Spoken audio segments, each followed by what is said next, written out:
регистрации животных. По крупным рогатым скоту мы маркировали животных на 98%, а собакам у нас прочипировано 54%.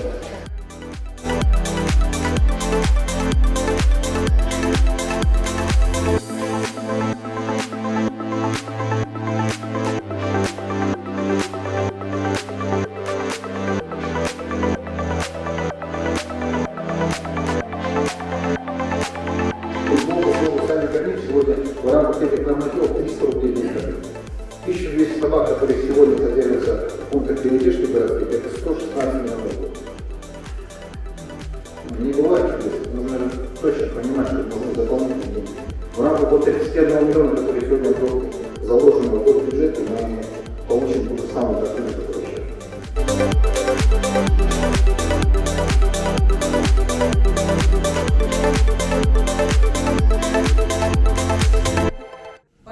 Согласна, где-то есть, как бы сказать, слишком зарегулированность по полномочиям. Согласна с вами. Поэтому сейчас такой вопрос поднимается государственный. То, что касается закона об ответственном обращении животных. Скажите, пожалуйста, готовы там, вот мы говорим, вот если давайте просто вот потерапизируем, передаем, да? Вот мы должны будем с вами тогда за счет собственных средств держать все приемы. Мы сейчас, вот Сергей Николаевич, говорим, подали поправку, коллеги, у нас особые условия, нам нужно софинансирование для того, чтобы заниматься пунктами передержки и приютами. Ну это как один из вопросов.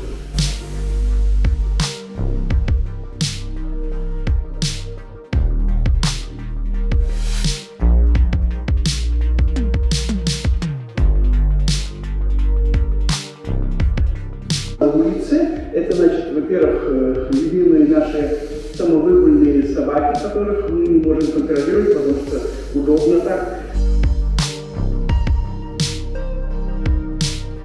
Приняты нормативные акты на региональном или на муниципальном уровне, конечно же, один в один повторяют федеральный закон. Там пункты очень похожие, да, поэтому и мы не можем даже на региональном уровне нарушать федеральный закон.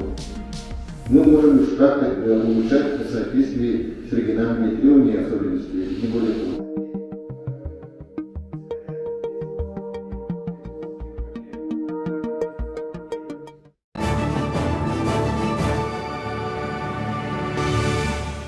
Такого единения депутатов всех уровней не видел. Как, да. Почему это?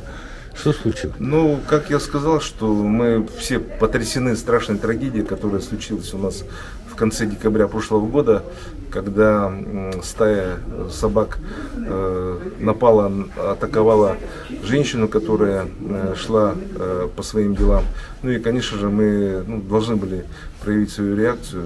Мы еще раз хотим принести свои соболезнования родным и близким. И, конечно же, мы впредь не должны допускать таких случаев.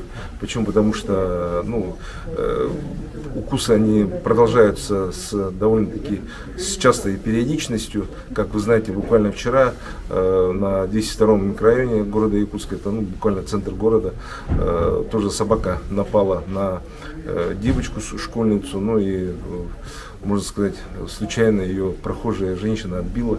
Поэтому, конечно же, мы должны искоренить эту проблему на территории нашего города и впредь не допускать вот таких случаев. В 2015 году было оформлено порядка 6,5 тысяч собак, потом она цифра шла потихонечку вниз, до 2018 года и остановилась порядка на 4 тысяч на этом уровне. То есть система работала, на самом деле, которая была у нас в республике, отрегулирована постановлением 1288. Постановление, система, в принципе, работала. Конечно, у нас в России практически все реформы, они проходят как революция, смотреть правильное лицо, и соответствующий новый федеральный 498 закон тоже у нас прошел как революция. На самом деле, по моему мнению, чтобы решить собачий вопрос, надо сделать из общей мировой практики 3 вещи, которые они всегда как догма в любом государстве, в любом обществе делается, и численность здоровых животных стремится вниз. Первая вещь, конечно, которую мы сегодня обсуждали, это обязательно регистрация домашних животных и ответственность граждан за выгул или несоблюдение правил содержания домашних животных. Вторая вещь, которую сегодня уже о ней говорили, это все-таки кормовая база. Не будь кормовой базы сейчас в городе Иркутске, то собак будет гораздо меньше. Потому что если смотреть сейчас по отловленным собакам, которые сейчас отлавливаются, они все среднего роста. То есть не выживает собака большого крупного размера, то есть она погибает, потому что не хватает пищи.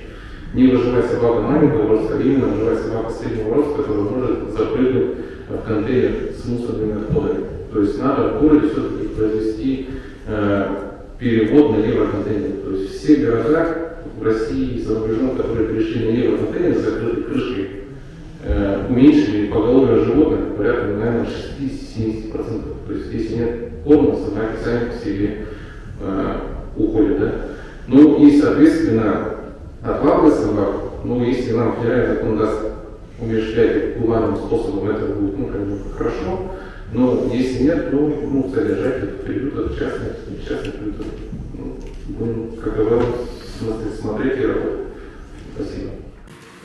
Насчет увеличения бездомных животных изменилось кардинально после вступления данного закона. Если вкратце мое субъективное личное мнение, вернуться безвозвратный принцип отлова бездомных собак. То есть собака отловили,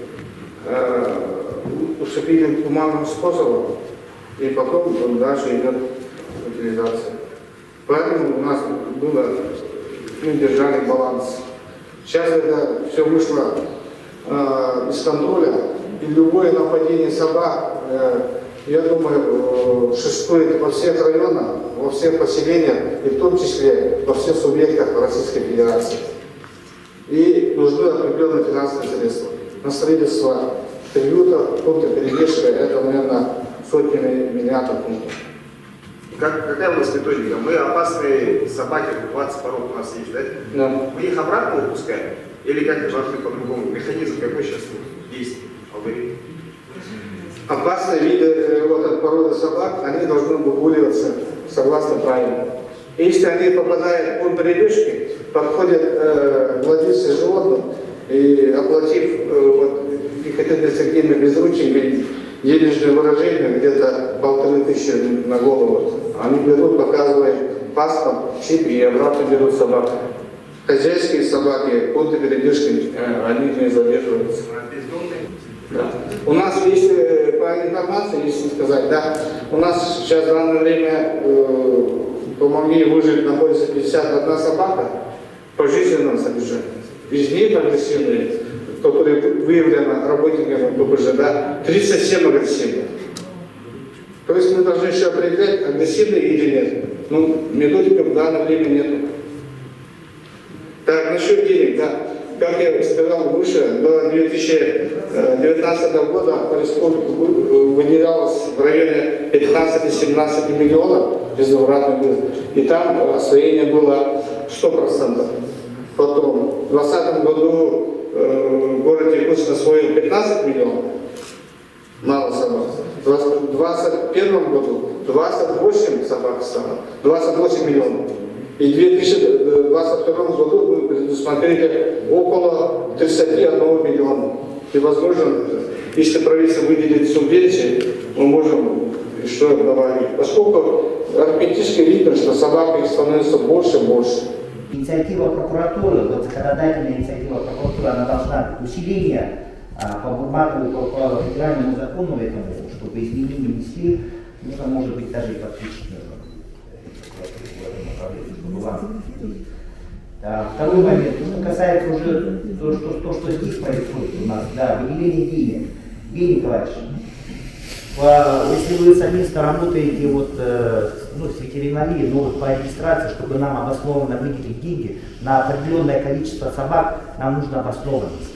Здесь по количеству собак, по выявлению количества собак, я думаю, нужно поработать над этим. Тем более сейчас ребята бегают на практике, по округам бегают, там зафиксировать эти дела Я думаю, там посчитать, сколько там количество собак, не обязательно нужно ссылаться на федеральную, там какая-то методика федеральная должна быть, расчеты этого всего в этом направлении.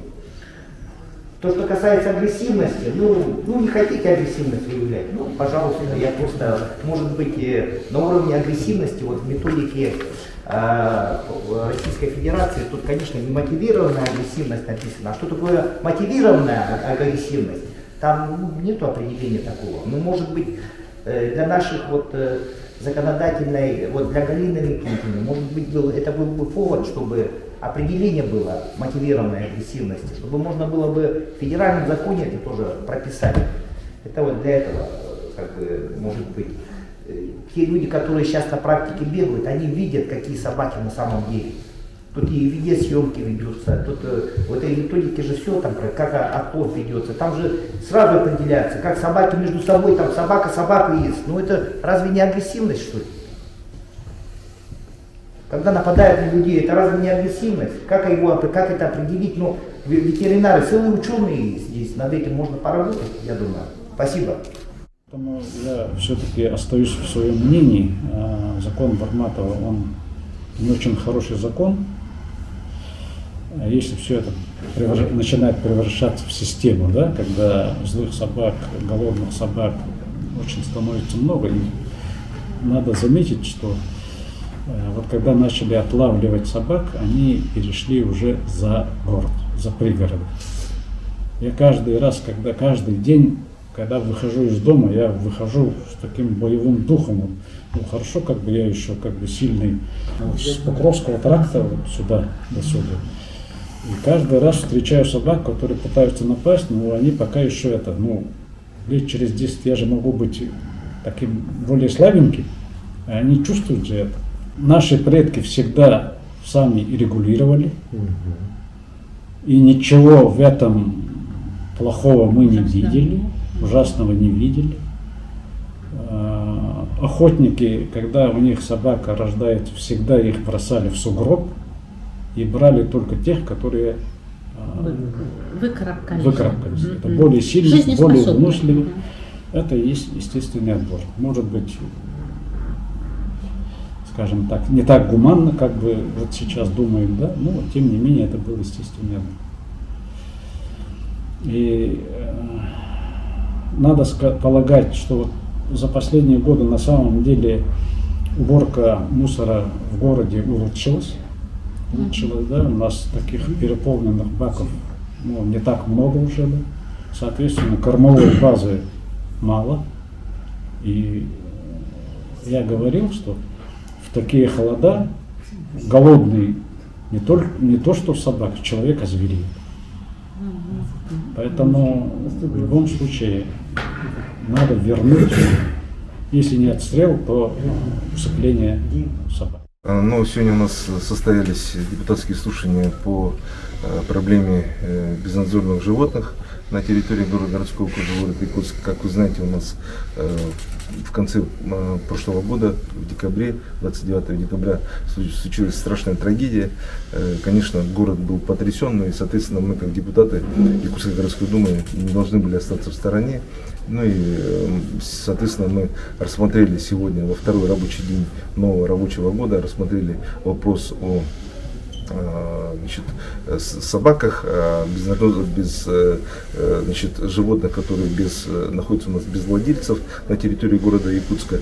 Ну и, конечно же, мы сегодня помимо этого рассмотрели вопрос законодательной инициативы Государственного собрания Тумен. Эти предложения представила межведомственная комиссия, которая работает, можно сказать, уже с 2020 года, с февраля 2020 года, и они подготовили свою законодательную инициативу уже в Государственную Думу, и мы, соответственно, также сегодня обсудили этот вопрос. Прозвучала масса предложений на самом деле, начиная от регистрации безнадзорных животных до внесения поправок в федеральный закон под номером 498.